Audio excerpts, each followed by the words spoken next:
Hey, welcome. Today, we're diving into something that, let's be honest, makes most leaders a little nervous: team conflict. But what if conflict isn't something to run away from, but actually a powerful tool to harness?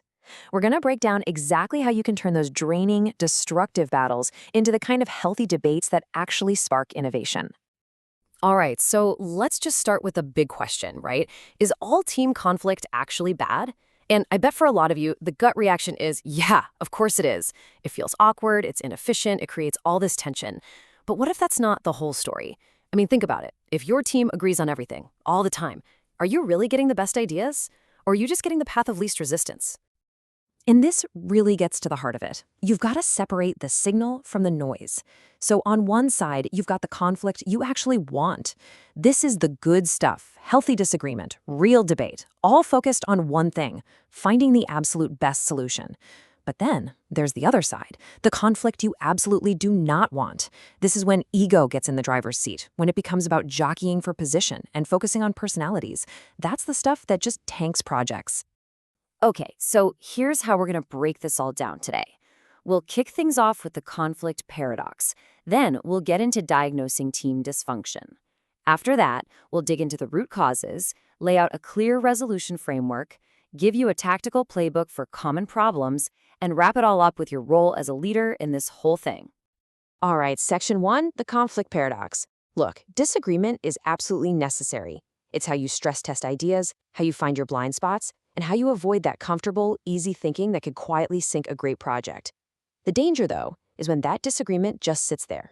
When it's not resolved, it starts to fester, and that's when it turns toxic and personal.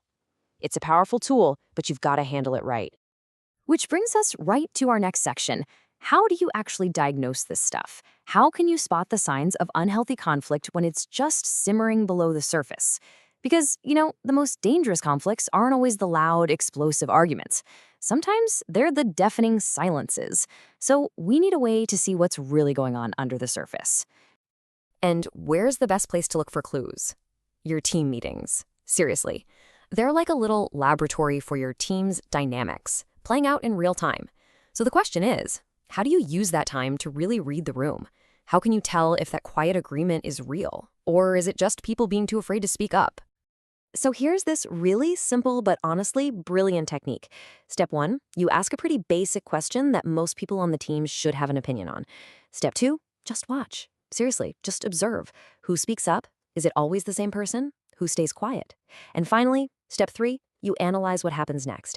When someone offers a different opinion, is it met with genuine curiosity, or does it get shot down immediately? It's amazing what this little test can tell you about your team's health. Now, if that little diagnostic test makes you go, then you'll probably start noticing these other warning signs. Silence in meetings, that's a huge one. It's not peaceful, it's a sign that people have given up trying. You might see a cult of personality start to form around one person. Suddenly, ideas aren't judged on their merit, but on who said them. And the end result? It's devastating. You lose great ideas, and the team completely loses its sense of common purpose. Okay, section 3.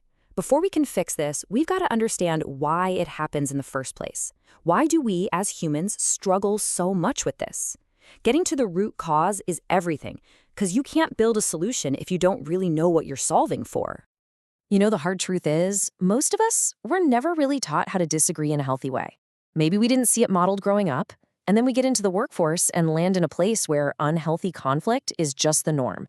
So you're not just finding a little workplace habit, you're up against deeply ingrained behaviors.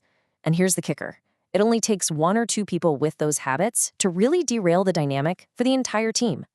All right, enough doom and gloom. Let's talk about how to fix it. Section 4, the resolution framework. And this is not about putting up posters that say be nice to each other. No, this is about building an actual system with real rules for how your team is going to debate and disagree. And this right here, this quote is the absolute bedrock of the whole system. If you can get your team to truly live by this one idea, you're halfway there. Because when data is the referee, it just sucks all the ego out of the room. The conversation changes from, well, I think, to, okay, what does the data show? It's a total game changer. So building on that foundation, here are the 4 core rules for your new system. Number 1, we already said it, data drives decisions. Number 2, you're always asking this question: does this help us reach our goal? It keeps everyone pointed in the same direction. Number 3, during brainstorming, there are no bad ideas. You have to create that safety. And number 4, you have to build the skill of listening to understand, not just listening to find a chance to reply. Okay, framework is in place. Now let's get really tactical. Section 5, the playbook.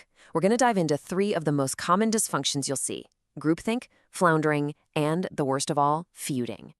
First up is groupthink. I like to call this the silent killer of innovation. It's not a loud fight. It's this weird, premature sense of harmony. People are just so afraid to rock the boat that they keep their opinions to themselves. And what you get is this dangerous illusion that everyone's on the same page, when really, they're not. So how do you break this cycle? You literally have to design dissent into your process. One of the best ways to do this is to assign someone the formal role of devil's advocate. Their job isn't to be negative, it's to poke holes in the plan so you can make it stronger. And for those who are still hesitant, you've got to give them a safe way to speak up. Anonymous feedback tools are golden here. All right, next up we have floundering. You can think of this as a team that's basically a ship without a rudder. There's no clear direction, information isn't flowing, leadership might be absent, and so people are working, sure, but they're not working together.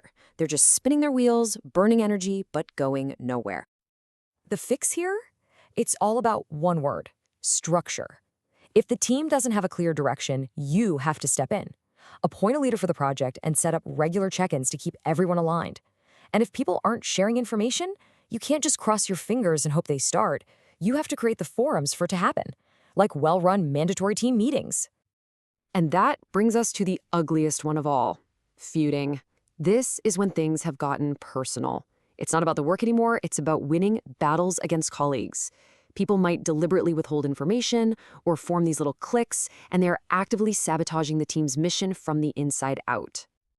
Okay, so how do you combat something this toxic? You have to be direct, and you have to focus on the culture. If you see someone hoarding information, you have to call it out and make it clear that sharing information is a non-negotiable part of the job. See cliques forming? You've got to break them up.